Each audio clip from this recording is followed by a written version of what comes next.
يا مساء الفل. ماتش الزمالك مع سيراميكا كليوباترا خلص 4-2. هنتكلم على الماتش والحواديت واللي حصل وفي الاخر طبعا هنتكلم على الانسحاب والعودة والرجوع في القرار وكده. فنبدأ النهاردة بالتشكيل. اول حاجة عندك صبحي، ايوه حسام ومسلوسي كالعاده، برضو شحاته وعمر، دونجا وعبد الله. مفيش تغيير، ما تعتبرش في تغيير قوي عن ماتش سيراميكا الاولاني اللي هو ايوه كان ايوه من اللي هو كان من هو يومين، ده الجوله ال 16 والجوله 26. كله بالحب. فرق بينهم يومين. زيزو وشلبي، اوباما ناصر وناصر واوباما بدل ناصر منسي في بالظبط. الماتش الاول. شايف ان احنا شحاتة حلو هنا ولا مفتقدينه في نص الملعب؟ رأيي انا في الفتره دي تكمله الدوري ده خلاص كده احنا محتاجينه في الباك اليمين لاسباب كتير. ما اعتقدش ان انت اعتقد دلوقتي الجول بتاع الزملكاويه هو السوبر الافريقي. انت هل هتلحق قبل السوبر الافريقي تجيب صفقات؟ ما اعتقدش، ولا تلحق تفك قيد، ولا تلحق تجيب صفقات. ده اللي انا شايفه من وجهة نظري. ده اعتقد لازم بنسبة كبيرة نكون خلصنا صفقاتنا قبل ما الكونفدرالية اعتقدش وقبل ما اعتقدش مش الدوري حاسس ان هم ماشيين واعتقد ان السوبر ده مهم جدا بالنسبة لهم، فاكيد هيجيبوا ممكن صفقات قبلها. ممكن بس حتى لو كده انت ما عندكش فتح قيد محلي للدوري او للكاس، انك ممكن الكاس بس ما عندكش الدوري انك تدخل فيه لعيبه جديده. يعني انت حتى لو مش في مضيت الدوري ده. في الدوري ده ماشي ما هو احنا بنتكلم على الكاس السوبر هيبقى في شهر والسوبر. 9. ماشي، هو فانت الدوري الدوري هيكون بتاعك خلص. هيخلص في نص 8. طيب يعني اول ماتش ما هيبقى انت اصلا. المفروض تكون اصلا بتخلص صفقات من دلوقتي انا شايف عامه، يعني شايف ان في وجود اصابات فتوح المتكرره انت عندك شحاته احسن ان انت تحافظ عليه في مركز الباك اليمين بما انه بيأدي حلو، وان انت عندك كثافه حلوه في نص الملعب تساعدك انك ما تحتاجش شحاته دلوقتي. هو طبعا هيكون احسن في نص الملعب كده كده وكلنا عارفين، بس لا انا شايفه في الباك اليمين ومأدي، بيضم لجوه، بيقطع كور كتير بطريقه الصراحه يعني دي حقيقة. افتقدناها قوي في الزمالك بقالنا بس فتره. انا مفتقده جنب دونجا مكان عبد الله. انا حاسس ان شحاتة لو جنب دونجا في نص الملعب هيعملوا ترسانة انا فاهم وجهه نظرك. وهيساعد دونجا. عبد الله السعيد طبعا بيطلع بالكوره خارق واحسن من اي اه لاعب، ولكن دفاعيا انت مفتقد واحد زي شحاته. هو شحاته برضو كويس بالكوره طبعا مش زي عبد الله بس كويس بالكوره، بلس هيساعدك دفاعيا اكتر بكتير من عبد الله. دي وجهة نظري. هي وجهة نظر. انا الصراحه شايف ان احنا لما نبتدي نلعب فرق اقوى من كده هنحتاج النص الملعب بتاعنا يكون شكله احسن من كده، لان نص الملعب بالظبط. بتاعنا شكله معتمد على ضعف الفرق اللي قدامنا. ودونجا بيتعب. انا شايف ان دونجا بيبذل مجهود برضو كتير عكس لما شحاته كان بيبقى جنبه. هو اخر فتره من اعتقد من بعد ماتش الاهلي اللي كسبناه 2-1 وهو ما لعبش دونجا ما هو كاداء. مستوى، بس انا النهارده كان حلو. الصراحه شايف لا. انا شايف ان دي انا النهارده اختلف فيها. دونجا، ازاي؟ لا دونجا ده مش المستوى اللي فاهم. بس النهارده عامل كميه باصات كلها صح تقريبا، ما غلطش غير في غلطه واحده. طب ماشي. خلينا ما نسبقش الاحداث. الجون الاول قول لنا، اوصف لنا الجون الاول رايك فيه بالنسبه لي الجون الاول بصراحه هو عوده طريقه لعب الزمالك اللي احنا عارفينها. خلاص انت بصيت كتير ماشي، طلعت زيزو من على الجبهه اللي بيشتغل عليها، رفع شلبي عمل الحاجه الوحيده المميز فيها.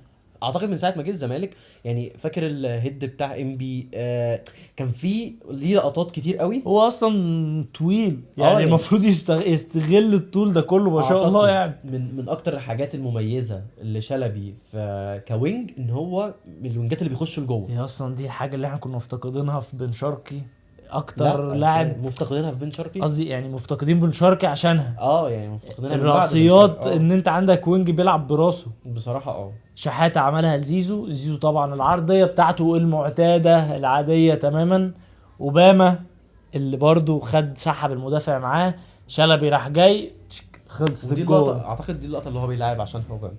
هو اوباما يعني كده أعتقد دي كده. الوظيفه، يعني دي الوظيفه الاساسيه. انا بالنسبة لي كده كده اوباما احسن من ناصر منسي لا، مليون مرة. ناصر منسي مش موجود. ناصر منسي بس الزمالك، تخيل لو الزمالك النهاردة معاه مهاجم بجد، الماتش لا ده كان خلص من بدري. لا ليه، والكام ماتش اللي فاتوا الزمالك لو كان معاه مهاجم بجد بالظبط. الزمالك محتاج مهاجم حقيقي. حتى لو موجود الجزيري وموجود حسام اشرف، انا شايف ان الزمالك لازم لو عايز يبقى فرقه قويه تنافس على كل البطولات، لازم مهاجم افريقي فعلا قوي يعني اي معظم الكور اللي هتجيله قدام الجون يخلصها. طب انا مش هسبق الاحداث، بس انا هسالك سؤال من اخر الماتش. في غياب الجزيري، يعني احنا بنتكلم دلوقتي في غياب الجزيري، خلاص الجزيري المهاجم الاساسي، في غياب الجزيري تلعب بنضاي مهاجم؟ لا ممكن العب يعني مثلا لو مثلا ناصر ماهر مش موجود العب بنضاي جنب اوباما ماشي، لكن العب بنضاي او مثلا لا لا. لا بص انا بتكلم في ايه. لا ما العبش تلعب بنضاي مهاجم يخطف اللي هو هيدن امتى قصدك؟ الفتره دي؟ لو الفتره دي تكمله الدوري ده عادي تكمله الدوري ده هو ما يفرقليش قوي عن اوباما الصراحه، بالعكس بقى يعني أنا استلاماته احسن من اوباما. والستايل اللاعب السريع اللي فاهم، اللي هو هيفضل يتحرك كده في المنطقه اللي بتاعت دي لغايه ما حد يرمي ثرو، هو هيجري عليها هيخطف مره واحده. انا قلت لك قبل كده انا نضاي بالنسبه لي لو احنا مش هنجيب 3 افارقه جامدين قوي، انا شايف ان نضاي يقعد وياخد فلوسه ومرتبه يقل مع ويكمل. انا شايف ان نضاي كويس، بس هو اتظلم مع اسوريو واتظلم مع جوميز بانه كان بيلعبه باك شمال، وحتى اسوريو كان بيلعبه في الخمسة شمال برضو. ايوه فانا شايف ان نضاي اتظلم والاصابات وانه ما كانش لسه جاهز، فنضاي فعلا اتظلم وكان لسه ما جابش مستواه. انا شايف انه دلوقتي جاب مستواه وعايز بس يلعب كتير، فانا شايف ان نضاي اتظلم مع الزمالك، ولو لعب هيعلى في المستوى. مش طبعا مش هيبقى خارق، بس انا شايف انه هيبقى كويس واحسن من ناس كتير بتلعب دلوقتي اساسيين. هو بالنسبه لي الصراحه يعني حاسس ان نضاي اتظلم جامد، وحاسس ان هو ممكن يكمل معانا الدوري ده بشكل حلو، نخلينا نجدد معاه، بس لازم العقد يقل، لان بصراحه انا برضو بياخد عقد خرافي. هما المفروض ان اللي طلع ان هو هياخد العقد بتاعه اللي هو بتاع السنه دي، هو متاخر له 12 شهر تقريبا. تقريبا 900,000. بس هو وافق يعني ان هو هياخد ال 900,000 دي على السنه دي والسنه الجايه، وياخد 50% حاجه كده يعني 50% السنه الجايه من عقده هياخدها، وهيكملوا له اللي فاضل له العقد ده. خلينا نرجع لورا، ماشي عمالين نطلع ونرجع. خلينا نرجع لحسام او الدفاع بشكل عام. بعد ما جبنا الجون حصل تقريبا 4 لقطات في الشوط الاول تقريبا، يعني على ما اتذكر 4 لقطات في الشوط الاول كان بطلهم حسام عبد المجيد. بطل قبل ما نفتح التصوير كنت انت بتتكلم في حاجه عن الدفاع، انا كنت شايفها بطريقه مختلفه. فمين فينا اللي هيبدا؟ وابدا. ماشي. انا شايف ان مشكله الدفاع عندنا كانت ان ابوكا، والتاني اللي هو صديق ده ولا صدوق كان اسمه ايه؟ صديق اللي على الشمال.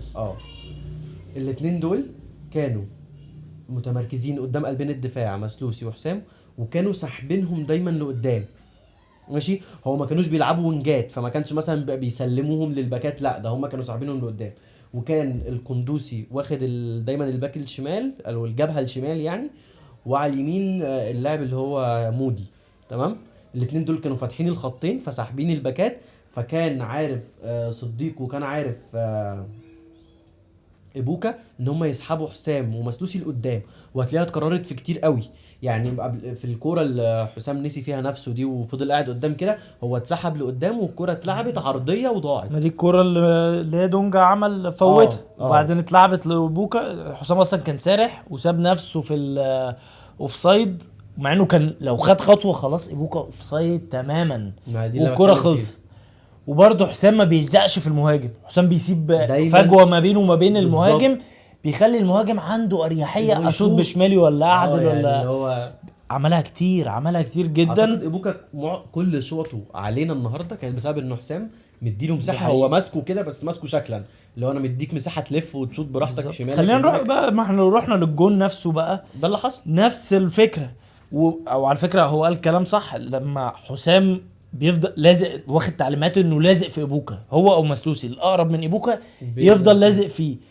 وانا شايف هو مش شايف زي في الحته دي ان عبد الله، انا شايف ان عبد الله عشان ما بيرجعش بسرعه بيضطر حسام ومسلوسي انهم يتقدموا قوي عشان يساعدوا دونجا، فده كان بيسيب مساحه ورا. وقله تركيز حسام عبد المجيد كانت بتعمل هي المشكله، وهي السبب في الجون. حسام عبد المجيد طبعا الجون الاول بسببه 100%. حسام والجون التاني بقى، ودي اللي انا هفاجئك بيها. خلينا لما نروح ماشي. فحسام انا ما اعرفش عدم التركيز ده انت مستني ايه عشان تثبت نفسك. انت خلاص كلها كام شهر والونش هيرجع، وانت لو ما اثبتش نفسك هتبقى مدافع ثالث، ولو الزمالك معاه فلوس وقدر انه يجيب مدافع جديد فانت هتبقى مدافع رابع وممكن تتنسي في خلال سنتين. فانا مش عارف هو مستني ايه عشان يعلى. علي فجأة وقلنا خلاص الحمد لله الموسم ده هيعدي على خير، معانا حسام عبد المجيد والمسلوسي وهينقذونا. فجأة دروب كبير في اخر 4-5 ماتشات للمسلوسي لحسام. انا ما اعرفش هو مستني ايه الصراحه عشان يعلى بالمستوى. بعد الجون الاول ناصر ماهر عجبني قوي قوي بقى. اعتقد دي الحته قول اللي عشان إحنا عايز اعرف هل انت عايز تقول نفس كلامي ولا لا. ماشي، اللي اعتقد ان حته كنا مفتقدينها جدا جدا جدا، ان انا اخد الكوره والف واخش على الجون، انا شايف الجون وهشوط. سلم عليا. ما بتكونش ايوه. شاط كام مره؟ حوالي 3 مرات 3-4 مرات او 4 منها جه الجون التاني. ما لا ده بص، ده هو شاطها راحت طالعه كورنر، الكورنر اتلعب رجعت له شاطها رجعت لدونجا جول. ناصر بيرفكت الماتش ده، وخاصه يعني احنا بنتكلم دلوقتي على الشوط الاول، فهو الشوط الاول عمل كل حاجه. اعتقد من اعلى الماتشات اللي هو لعبها معانا. دي حقيقة. كان نفسي المجهود تكامل. ده كله كان نفسي المجهود ده كله يتكلل بجون بقى، شوطه كده حلوه. كانت هتعمل بس أنا انا النهارده بس ما أنا اعرفش بقول. اخته ابوط ايه بسام مع انه على فكره يعني يعتبر غلط برضو في الاهداف شويه، مش قوي بس يعني. هو اخته شال كتير جدا. هو شال كتير جدا بصراحه. انا كنت اتمنى، انا عايز لسه اتمنى لغايه دلوقتي يجي ان هو انا يجي كنت لسه يكون اسالك السؤال ده. بديل صبحي. يعني انت شايف ان تقريبا بسام 33 او 32 سنه 32 شايف ان بسام يجي يبقى مع صبحي؟ انا شايف انه جاهز ومفيش اكتر واحد جاهز في كمان مصر. بعد الاشاعات اللي نزلت ان الاداره بتفكر في الزنفولي بعد ما يخلص اعارته مع الاهلي. لا هم كمان غير ما اعرفش الزنفولي الصراحه، بس غير الزنفولي بيقولوا حرس الحدود اللي لسه صاعد بيقولوا ان هم مضوا معاه اصلا. انا اتفرجت على الماتش الاخير، الحارس كويس بس يعني شفت ماتش. انا هقول لك حاجه عن الحارس ده، انا ما اتفرجتش عليه. عنده 27 سنه. انا ما اتفرجتش عليه كتير، بس انا اقول لك حاجه، معلومه غريبه عنه، يعني هي معلومه غريبه. الحارس ده صعد 4 سنين ورا بعض درجه اولى، يعني من الدرجه الثانيه للدرجه الاولى. بس كانت بتحصل حاجه غريبه مع جدا. الحرس؟ لا، كانت بتحصل حاجه. صعد مع الشرقيه للدخان، بعد كده مع الحرس، بعد كده مع البلديه، بعد كده مع الحرس تاني السنه دي. في حاجه غريبه كانت بتحصل، ان كل فريق كان بيصعد الممتاز كان دايما بيبيعوا الفرقه. بس ما اعتقدش ده. لا هو 4 سنين ورا بعض. انا فتحت الترانسفير ماركت ما كانش بيلاعب غير في سموحه وحرس الحدود. مش اللي هو شعر اصفر شويه وشعره خفيف؟ ما اعتقدش. ودقنه صفرا. انا مش فاكر اسمه الصراحه يعني، بس هنتاكد. ممكن انت بتتكلم على واحد تاني. تمام ماشي، انا بتكلم. دي الحاجه اللي انا سمعتها عن حرس الحدود. اللي انا بتكلم فيه ان بسام هيبقى احسن بديل. شايف بسام جاهز طبعا. احسن خاصه ان صبحي لسه صغير، فانت عايز واحد جاهز بقى. هي دي الفكره، محتاج حد يساعد معاه عامه. بس انت لما خلاص عقد عواد يخلص، انت دلوقتي حاليا انت عمال تصعد في ناشئين. على فكره ولا واحد فيهم خد فرصه. وعايز اقول لك حاجه، الاثنين اللي كانوا معانا في الكونفدراليه ما عادوش بيخشوا الشيت دلوقتي، ما بيخش ناس تانية. مش عارف دخل واحد غريب النهارده، والمره اللي فاتت كان دخل واحد اسمه محمود الشناوي. فانت شكلك مش ثابت، انت شكلك عامه مش ثابت على حارس. لا انت كده لازم واحد فانت محتاج حارس يعني. طيب بعد كده ضربه الجزاء اللي ما اتحسبتش، ناصر ماهر برضو كان سبب فيها، دخل لجوه نفس القطعه بالظبط. انا شايف انها طبعا هي ضربه جزاء واضحه. لا هي الفكره، ما هي ضربه جزاء. هو انت عارف اتلغت عشان الاوفسايد. ماشي بالزبط. بس انا شايف انها مالهاش علاقه بصراحه. لا بس عبد الله تدخل فيها يعني. تدخل فيها بعد ما اتلمست من 2 من لاعيبه سيراميكا، فمش حاسس ان دي فاهم. كانت تتحسب امتى بقى؟ لو كان مثلا دونجا او اللاعب اللي قدام، كان دونجا اعتقد. لو كان دونجا اوفسايد تدخل، لكن عبد الله ما كانش اوفسايد. الاثنين اللي قدام ما كانوش اوفسايد. ايوه، لكن عبد الله كان بعيد وهي لمست، يعني طلعت من رجل 2 من لعيبه الحرس. فحاسس ان دي تتحسب ان الهجمه خلصت خلاص وبدات هجمه جديده. عامه هي ما اتحسبتش. بعد كده الشوط الثاني بقى. الشوط الثاني الزمالك تقريبا ما لمسش يعني في البدايه ما كانش هو اللي ماسك الكوره، سيراميكا ماسكه الكوره. ده في اول 3 هجمات بس انت لا، وهي فضلت ماسكه الكوره يعتبر طول الشوط، بس انت بتعرف تروح للجون. يعني انا شايف ان الزمالك قادر يطلع بالكوره، قادر يعمل هجمات خطر. ناصر ماهر عامل هجمتين لاوباما مش ممكن. الاولى عدى في الاول، في الثاني، في الثالث، وراحت رايحه لاوباما ضيعها. الثانيه عامل باص رايق بلسم لاوباما. فينش سيء من اوباما. اسوأ حاجه في اوباما، اوباما ده بالنسبه لي معضله. اوباما ده بالنسبه لي لو كان من اول ما طلع بيشتغل على نفسه كان ممكن يبقى في حته تانية. بس لاعب هو فعلا ستايله ما اتغيرش من ساعه ما طلع. هو نفس اللاعب، ستايله رهيب، وكان ممكن يبقى مهاجم. فكره ان هم باعوا لنا ان هو لاعب 10 دي بيلعب 10 دي، سيء. انا شايف انها ضيعت من اوباما 5 سنين من حياته. اوباما ما ينفعش لاعب 10 باي شكل من الاشكال. ما اعتقدش لا إن في استلام، كورة. لا بسات، لا بساط، لا بيعرف يلف بالكوره بسهوله، مفيش اي حاجه. انا ما اعتقدش، مش فاكر ان انا فاكر له لقطه استلم الكوره ولف وطلع حد. لا لا هو لا. هيستلم وهيرجع دايما للباك ده للنص بنسبه ملعب. 90%، هي ممكن 10% كده يبقى واحنا مش فاكرينها، حاجات بسيطه يعني.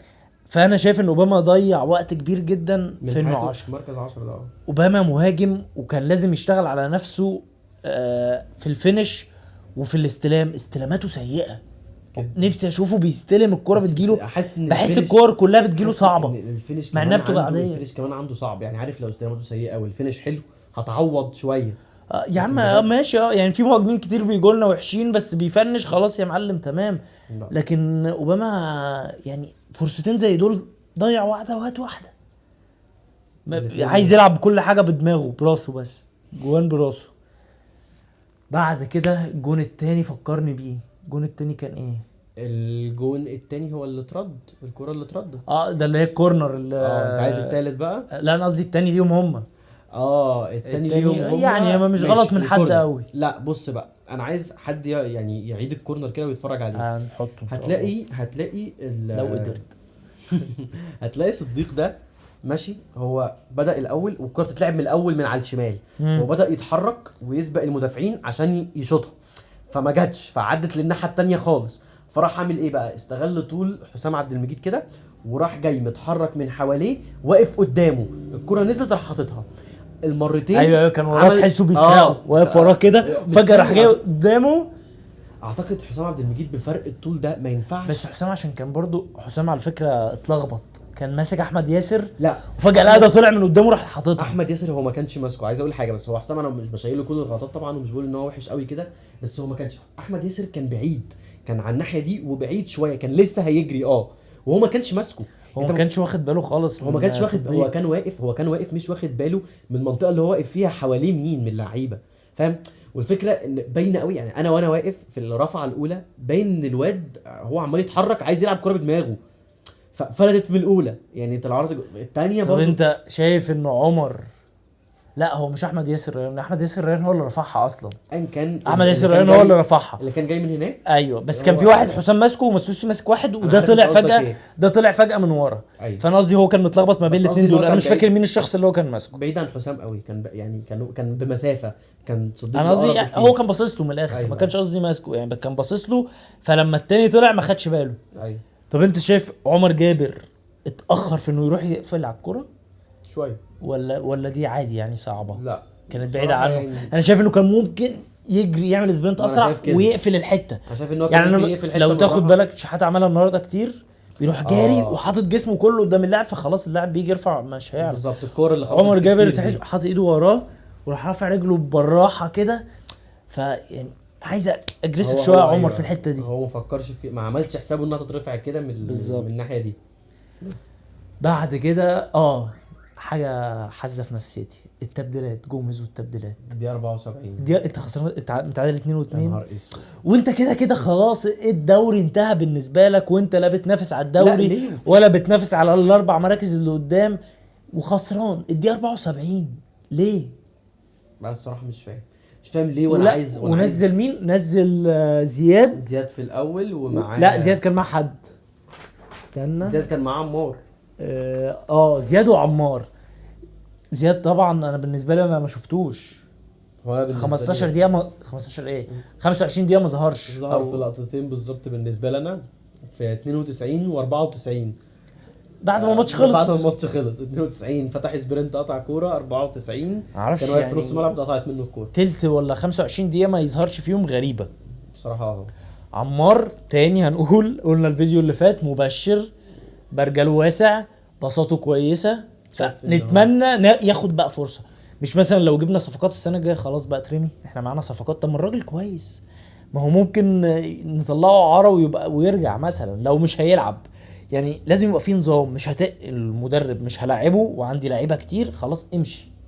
انا شايف الصراحه مبشر فشخ، وكمان بالظبط. هو برجله واسع قوي بطريقه حلوه، مش برجله واسع وخلاص. بيفكرنا بيوسف اسامه، هو الصراحه اعتقد اقرب، وكمان لا وجسمه كويس، عنده جسمه عنده قوي عنده وطويل عنده حته كمان كده برضو اللي هو يعني جسمه لين عن يوسف اسامه. يوسف اسامه كنت تحسه فاهم يعني روبوت شويه، فاهم، لكن الحركه اللي حاول يعملها بالكعب دي ولفه الجسم اسرع من لا يوسف أسامة. مبشر الصراحه.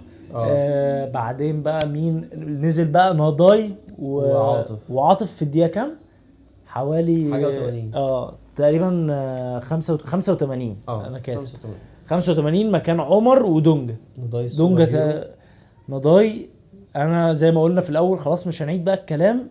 انا شايف مش عشان جاب الجونين صدقوني، يعني هو من الاول هو اتظلم فعلا بالباك الشمال، فمش هنتكلم في دي تاني. انا شايف ان هو اتظلم وخلاص وخد فرصة وبيثبت نفسه وبيحاول، فانا شايف انه يكمل. كده كده ليه فلوس مش بمزاجنا، فهو كده كده هيكمل غصب عننا عشان ياخد فلوسه وما يروحش يشتكينا، فيكمل. والراجل مش سيء. وما اعتقدش ان الزمالك، يعني الزمالك دلوقتي عنده 3 اماكن مكانين لو يعني عندنا مسلوسي والجزيري ونضاي 3 ففاضل مكانين. ما اعتقدش ان الزمالك هيروح يشتري 3 مكانين، وبيبقى تقريبا في 2 3 واحد تحت السن ماشي كمان متيابه، ومش هنجيب حد اعتقد تاني. فانا شايف انه خلاص يكمل. مستحيل الزمالك يروح يجيب 3 افارقه جامدين، ما اعتقدش ان احنا معانا الامكانيات بس واحنا ما عندناش وينج شمال، وشلبي مستواه متذبذب بيظهر في لقطه في الماتش يجيب جون او يعمل حاجه وباقي الماتش خلاص. طب اتكلم بقى على زيزو وجمال زيزو في الجول الثالث. الصراحه بقى دي اللي انا كنت عايز اتكلم فيها يعني انا عايز اسال جوميز سؤال. هل انت ما فكرتش كل ده انك تنقل زيزو شمال؟ الراجل جميل قوي على الشمال، وعلى اليمين الدنيا المساحات بتكون ضيقه. لان عايز اقول لك حاجه، انا نفسي اصلا زيزو يفكر في كده. انا عايز اقول لك ايوه، انا عايز بس اوصف حاجه للناس وكمان للناس اللي بتلعب كوره قوي هتكون فاهماني. زيزو ايمن، فزيزو لما بيكون من على اليمين هو المساحه المفتوحه له ايه؟ الخط ماشي، انا مش هعرف اخش لجوه لانها مش على عدله رجلي، الخط مفتوح لي. ودايما اللي زيزو بيعمله بيسرق الخط ويرفع. طيب الخط دي لما المدافع، لما هو انا اكون ماشي كده والمدافع جاي يدافع عليه من هنا، بيزنقه في الحته دي، فانت اللي هو ممكن ترفع مني بس انا دايما زنقك، دايما مش عارف تعدي مني. لو حاولت تكسر كده هتبقى على عدله المدافع هيقطعها، فاهمني؟ على عكس زيزو من على الشمال هو داخل كده.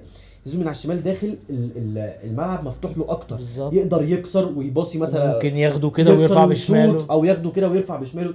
لا ممكن يكسر ويسحب الناس معاه، وتلاقي مثلا عمر فاتح اوفرلاب او فتوح ويقوم باصيها له، يقدر يكسر ويباصي ثرو، يقدر يكسر ويشوط. انا بفضل الوينج اليمين، الوينج الشمال يبقى يعني زيزو يبقى شمال. انا شايف ان لو زيزو لعب على الشمال هتدي شكل هجومي جديد ومبتكر للزمالك، وبصراحه هيعمل شغل عالي قوي. زيزو بيشوط حلو قوي جدا. على فكره زيزو من على الشمال بيشوط احلى بكتير. طب اقول لك على حاجه، لقطه في ماتش السنغال زيزو كان هيصعدنا كاس عالم من الحته دي اللي جت افتكرناها جت جول اصلا، بس هي حكت في الشبكه من بره. فانا شايف ان زيزو لازم يفكر ليه ما لعبش على الشمال. هو مش مزاجه، والزمالك لا هو مزاجه طبعا. لا ما اعتقدش. لا اعتقد ان اللاعب بحجم زيزو لو عايز يلعب شمال هيلعب شمال.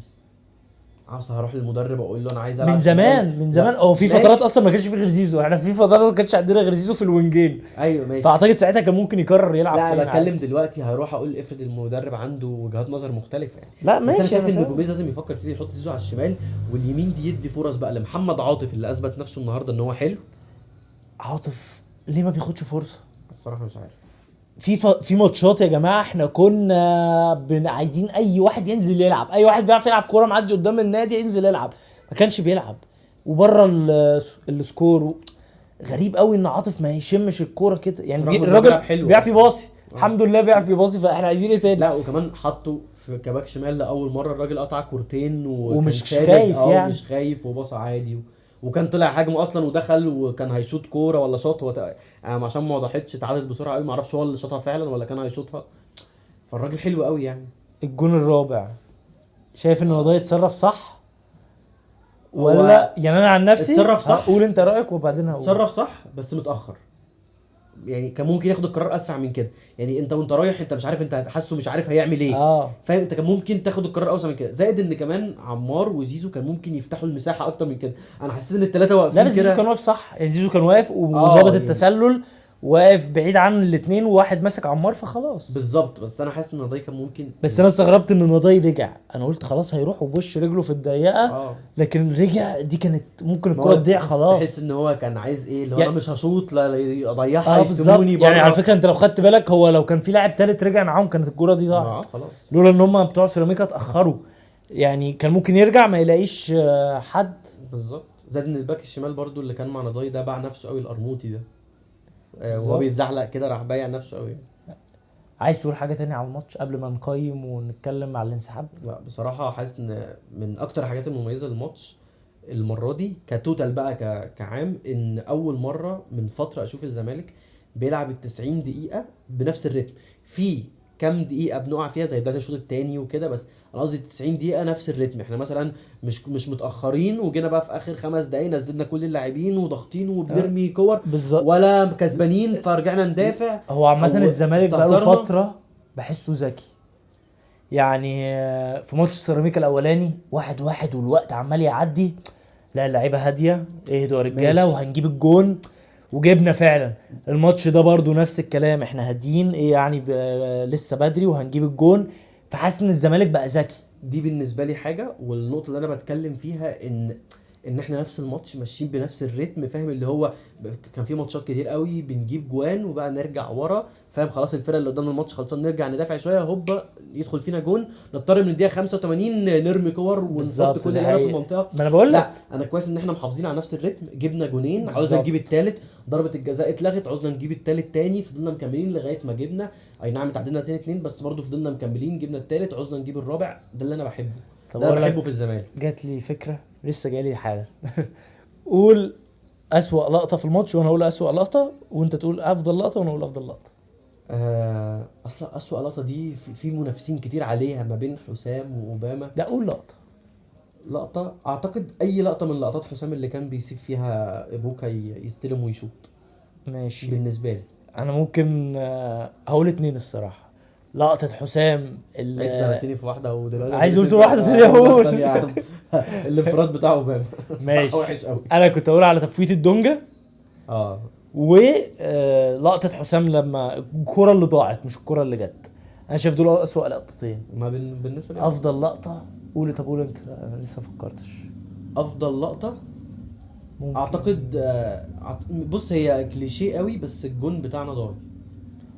الجون- الاسيست زيزو صح. بالجون ده حاسس انا إن- هتفق معاك الصراحه. يعني هعمل انا ما عنديش يعني هو شخصيه. لا كليشيه ان انا اختار جون يكون احسن لقطه، أيوة، لانه أيوة، طبيعي أيوة. الجون هيكون حلو، بس هو فعلا جون حلو قوي. جون وزيزو تحركه وانه ما والترقيص خافش وان هو وعمل. دخل. على فكره انا عايز اقول لك حاجه، خلي انا دي بالك. اكتر حاجه عجبتني في الجون اصلا، كنت بقول لك أيوة. عشان كده. شلبي كان واقف عمال يقول له هات قال له بس انت دلوقتي استنى بقى مش ناقصاك خش. لا قبل ما نقفل، احنا اتكلمنا على باصات شلبي. ما كلمناش على البساط شلبي. شلبي. محتاج طب على تراجع فكره نفسك. يعني انا قبل ما نيجي قلت له شوف لي شلبي عمل كام باص غلط، طلع 9 او 9. 9 وفقد الاستحواذ 16 مره. كانت في رجله الكوره وشفت بس انا بقى قلت بقى قبل ما تيجي شفت زيزو الكرة عمل كام باص غلط طلع 9 برضو. بس في فرق، زيزو الباصات بتاعته باصات صعبة بيبقى عايز يعمل حاجة، باصات شلبي كلها انت بتحسب العرضيات اللي ما سهلة. بتوصلش دي بتتحسب باصه غلط. بالظبط انا بتكلم على كده، فباصات شلبي كلها باصات كلها غلط. سهله الحاجات اللي في الرجل. في كورة شلبي كان معاه عمر. الكرة على الشمال، عمر. لا قبل دي شلبي لا يعني الاول خالص شلبي كان معاه الكرة على الشمال وناصر وزيزو على اليمين لوحدهم تماما. ساعه لما قعدوا يعملوا كده راح داخل ما بين 2 وراحوا الاتنين اتعصبوا جامد. ليه اللقطه دي بتاعت قررت مثلا 4 مرات. اللقطات دي على فكره يخش. بصعب اللاعب اللي معاك جدا، على فكره هم اتعصبوا قعدوا يعملوا له فيه بتعصبك اللي احنا كلنا جايين ومعاك. طب ما تباصي السهل، ليه تدخل وتعذب نفسك كده؟ لا شلبي الصراحه انا مش عارف، مش قادر اقول له اشتغل على نفسه وهو عنده 29 سنه يعني. لا وبعدين هو حاطط في دماغه برضو انه دايما مضغوط ودايما فاهم انا لازم اثبت نفسي لازم اثبت نفسي. بالنسبه لي شلبي مش عارف يعني. شلبي لعب مع كويس. الزمالك كان 3 مواسم ولا موسمين؟ موسمين.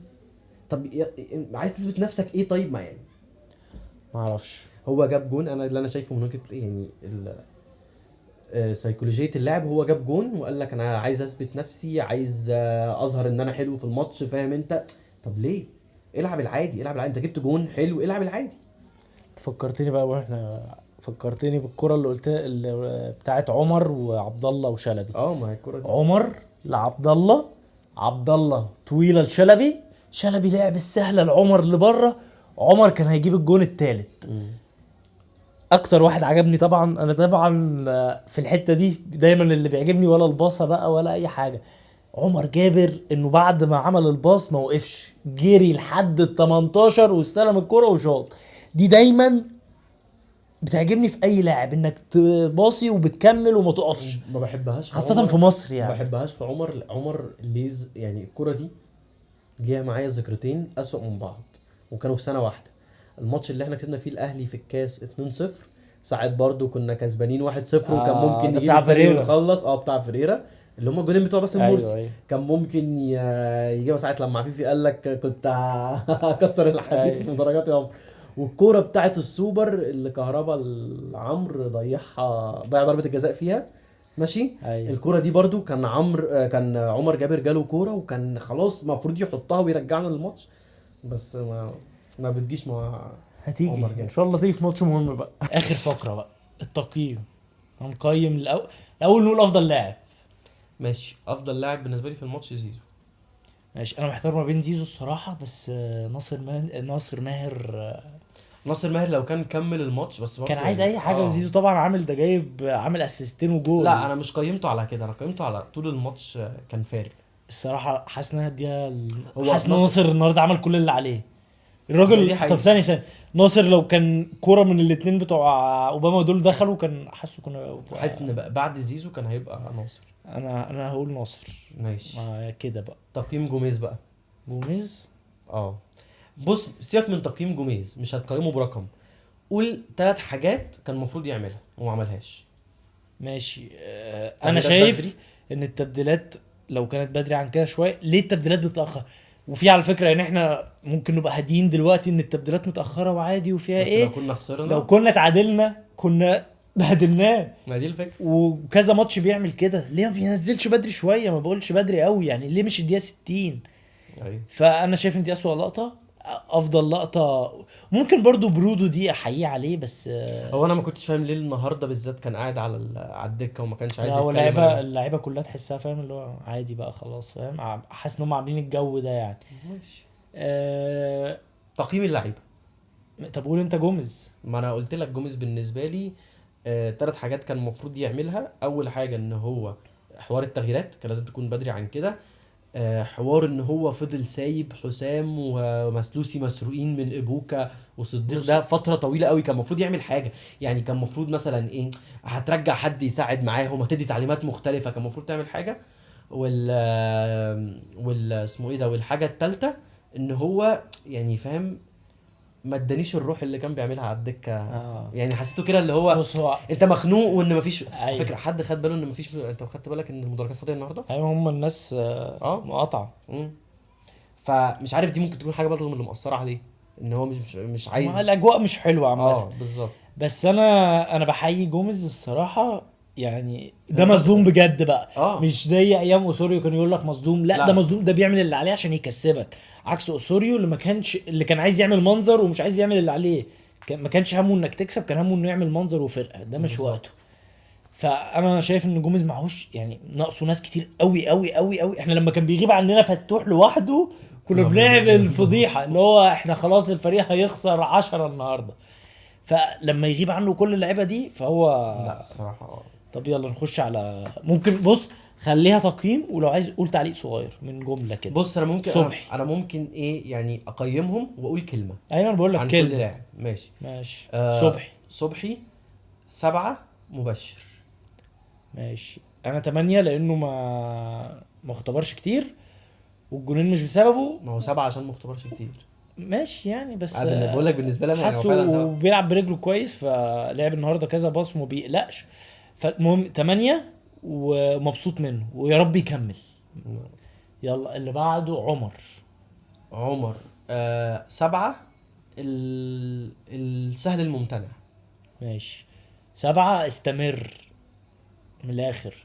حسام انا مش عايز اكون يعني تقيل على الناس، بس هو يعني 3 كنت هقول محتاج تلاتة برضه. محتاج كنت قلت الاول فكرت في صفر، بعدين قلت لا، لا حلو لا، لا. ثلاثة، اصل شال كام كوره برضه هو يعني براس وبتاع، بس 3 محتاج تراجع نفسك كتير قوي. محتاج ينقذ موهبته بالظبط. يعني. على فكره انا عايز عامة اقول احنا مش خسرانين حاجه منه، والموسم عايز ده كده كده منتهي وهنجيب واحد غيره. عايز اقول حاجه، اللي متابعين زمان قوي والكويره هيفهموني قوي. حسام ممكن يكون النسخه الجديده من اوباما. لاعب طلع من ناشئين الزمالك بموهبه، كسل يطورها وما رضيش يطورها، فضل مكمل على المستوى ده. اوباما انا عايز اقول لكم اول ما طلع مع ميدو كان بيشيلنا في ماتشات، كان بيجيب تليفونات بني سويف. كان بيجيب بالهيد، وكان بيخلص، كان بيشيلنا في انت فاكر ماتشات. حسام بعد اول كام ماتش كان جاله عروض من بره؟ وكنا قلنا هيمشي وهيسيبنا لا، فانا بقول انقذ نفسك. انقذ نفسك عشان ما تبقاش اوباما التاني. مسلوسي مسلوسي احسن من الماتشات اللي فاتت 6. حاسه 8 ثابت وراجل في عظيم سلام. ما هو راجل، بس انا حاسه 6 يعني. برضو كان توقعت منه ان هو ما يتسرقش قوي من 2 ايوه كان في مهاجمين. كذا لقطه بس حسام برضو انا شايف انه ما ساعدوش. ممكن، مع فكره دي بنسبه كبيره. شلبي 4 بالجون 5. ايه اه كنت اقول 8. لا، لا، لا، لا، ليه يا راجل؟ لا، يعني انا لما اجيب الجون في اول كام دقيقه وباقي الماتش يبقى كله غلطات واختفي، لا. هو الصراحه عمل كمان باصه غلط، بس انا حاسه يعني لا، وحاسه اختفى في فترات كبيره. الناس ما أنا عشان كده بقول لك هو مظلوم برضو باك يمين، واحنا مفتقدينه في نص الملعب. انت على بتقول فكره ايه اصلا؟ انت قلت شلبي.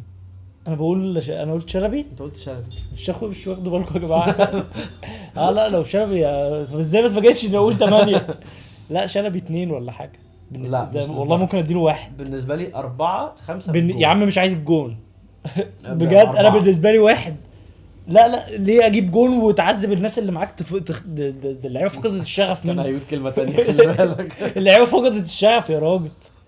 حقيقة. لا انا كان طيب. قصدي شحاته. ماشي. لا، هطلع بقى. شحاته. انا هفاجئك بقى، هو الصراحه شحاته 9. انا شحاته انا لا، عشان شحاتة كده 9. اتفاجئت. شحاته 8 شحاته انا بغطي دفاعيا، انا بساند هجوميا، انا بخش للنص واقطع كوره انا بقول وأطلع لك بقى هجمات. شحاته يعني متضايق ليه، حاسه متضايق شويه في الباك اليمين لما بيطلع بالكرة هو مزنوق على الخط، ما أنا ما فاهم. عندوش فراغ، مش عارف يجري كده، فهو بيضطر يرجع لنص الملعب ويعمل كده عارف. او يرمي كرة قدام. فهي بس فانا حاسه شكرا بس. انك في الباك ساندنا اليمين في الحته دي لحد ما نشوف فتوح احنا من غيرك ربنا موت. يرجعه من اللي هو فيه ده. مين دونجا سريعا بقى. دونجا 6. انا 6 برضو دونجا ماشي او 5 يعني. يلا. عبد الله 8. 7. ماشي. ناصر 9. ماشي 9 برضو. مين فاضل؟ زيزو اوباما. زيزو 9. ماشي ممكن أوباما. انا 8 الصراحه. اوباما 4.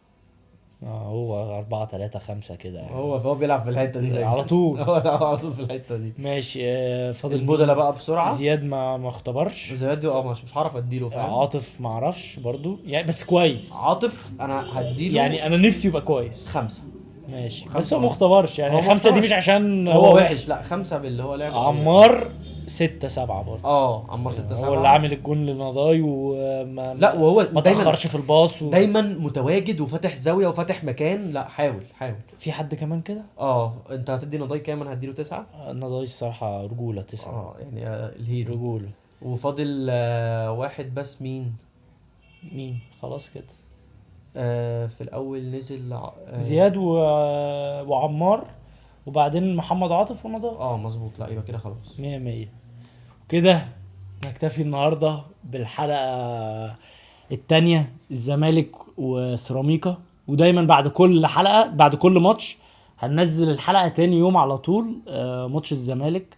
ولو في حاجه برضو تستدعي حلقه جديده هتلاقونا على اليوتيوب على بيشو توك. وهعمل له انا هنزل الاكونت بتاعه برضو، اعملوا له فولو وفعلوا جرس التنبيهات علشان دايما اول ما الحلقه تنزل تبقوا تشوفوها. عايز تقول حاجه؟ احنا زي الفل. بس اهلا بيك. بس وشكرا وخلص الكلام.